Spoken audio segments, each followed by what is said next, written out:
Hey everyone, welcome to the show. I'm Shok, king of mid, winner of lanes, and rap god, and joining me is Emelg. I'm Emelg. Hello. Together, we'll be diving into some of the LCO topics this week. Why aren't you on a team this year, bro? Well, what happened? Well, it might have something to do with my 6 master promos, but I did tell some people kind of my reasons, but this would be good to kind of tell everyone about it.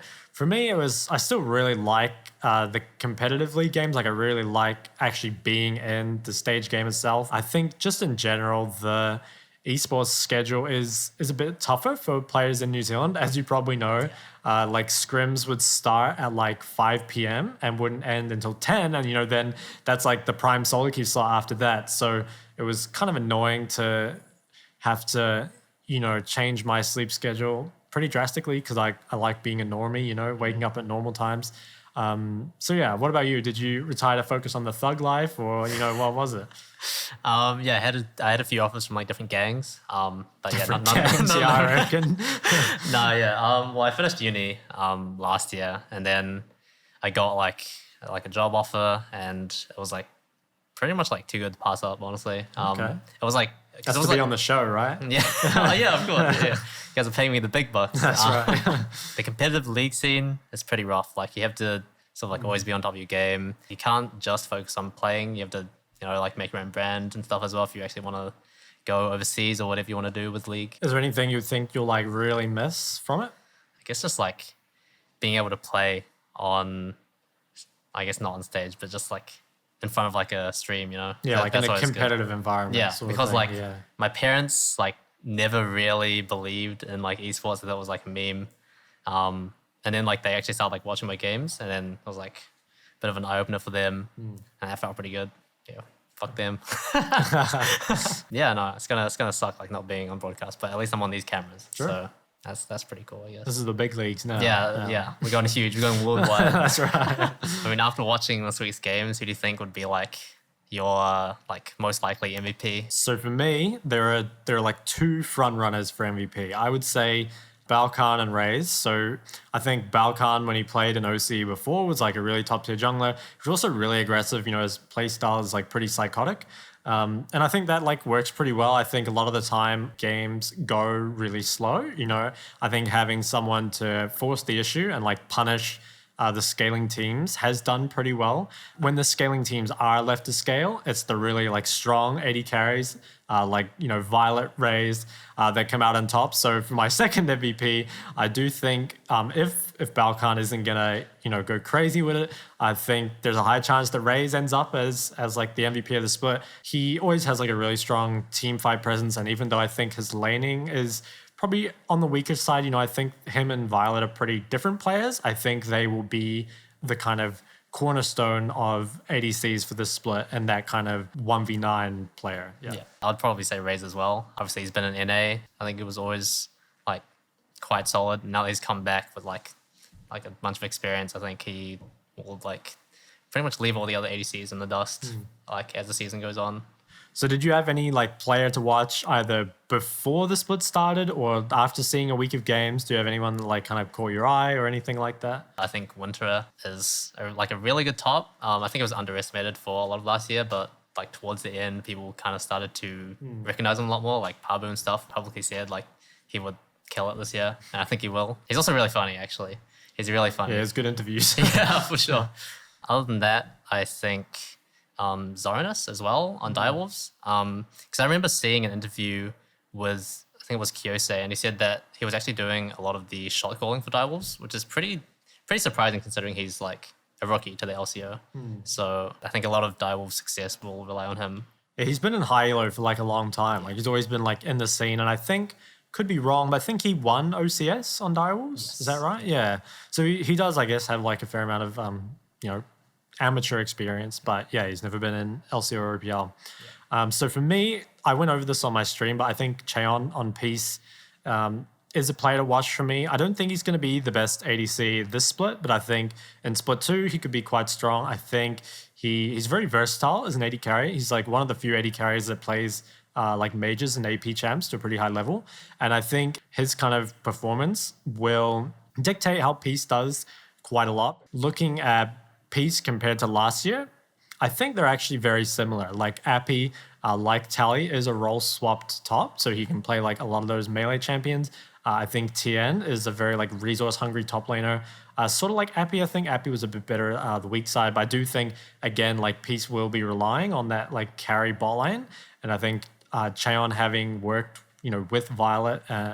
I think they were in the house together. Anyway, he would have learned something from him, I hope. So I'm expecting him to play really well, and I think by the end of the year, he could be the best AD carry. Yeah, he always seemed like a mini Violet to me. Yeah. Especially like in solo queue because he's toxic like Yeah.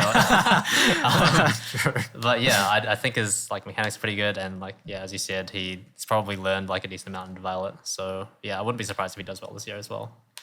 Speaking of the Peace versus PGG games, it is early days, but maybe those top 2 slots aren't quite as secure as we thought they were. So what do you think makes teams like Peace and teams like Order that threat to those top 2 positions? I think both Peace and Order just have like they sort of have like that star power. Like Peace has like Tien, who came back from NA, and then Order has everyone. They have like Kevi, they have Kisei, who have both shown that they're mechanically proficient, they're good, they can carry games on their back pretty much by themselves. It really just depends on like whether or not those teams can get those players going. Do you see any other teams sort of potentially being a dark horse for like playoffs or even like the top spots in the league? I think the only other team that might contest for those like top 2, top 3 spots could be Kanga. First off, they have Lived and Only, which is I think is a pretty strong top jungle duo. But I also think that Chungi, based off like kind of the style he showed last year, does pair pretty well with like the strong top side. I think like Chungi plays a lot of roaming champs, and he's like pretty good at enabling his jungler. And I think Only is a pretty like greedy player. He always steals his mid's blue buffs, as I know. But yeah, I think like those 3, especially on the top side, like work really well together. And then I think their bot lane, Lemus was pretty high elo in solo queue for most of the last season, and also Maboma with his role swap. I think generally role swapped players are better than support mains, so we'll see how that goes. But I think they have a lot of potential. Yeah. His name is Lionel now, actually. Not yeah, Mboma. true. Come on, man, gotta get it right. What about like Direwolves? Do you see them as like a potential threat or anything? I think Direwolves, they look like they have a pretty strong early game. I think their mid jungle is probably one of the stronger mid junglers actually. Yeah. And they both play like quite aggressive champions. The rest of the players on the team though, I think they're too like unknown to me. Like I think Frost has shown that he plays like reasonably well in team fights, and I just don't really have enough data, I suppose, on Zoranus and Bulldog to really say outside of solo queue. So yeah, I'm not too sure. I think they have potential to kind of like punch up for that 3rd and 4th playoff spot, but I'd be very surprised to see them in the top 3. Yeah, I think I'd agree.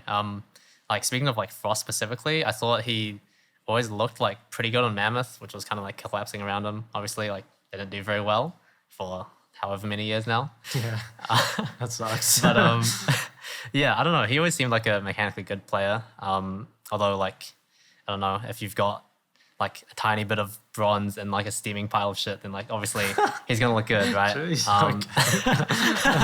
I think it'll be interesting to see how he pans out on like maybe not like a top tier team, but definitely like a step up from like what he was on last year. Yeah, I think it's cool to see him in an environment where like his play really makes a difference to whether they win the game or not, as opposed to, when you're on that bottom tier team, like even if I think he was like 10-0 versus Praedyth and he still lost the game. Yeah, so I remember if that. you're in that, you just fucking nine times your team and just go next. Yeah.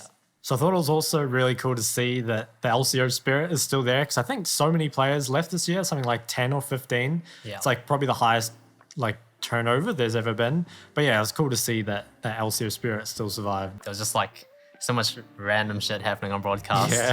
Mayfan got ganked by his mum like during the The game. classic. Yeah. And Winter, of course, being the camera god that he is, he hopped on like someone's interview and then like he was like pumping iron in the was background. flexing. He was getting his gains. Hello. Hey, how are you? Congrats on your first win of the split. Thank you, thank you.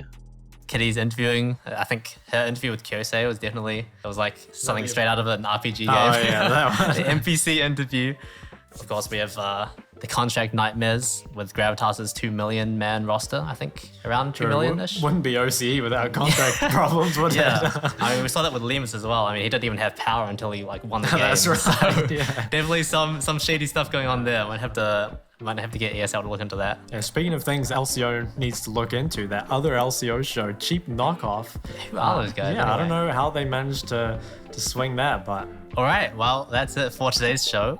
We'll see you next time for your weekly fix. pew pew.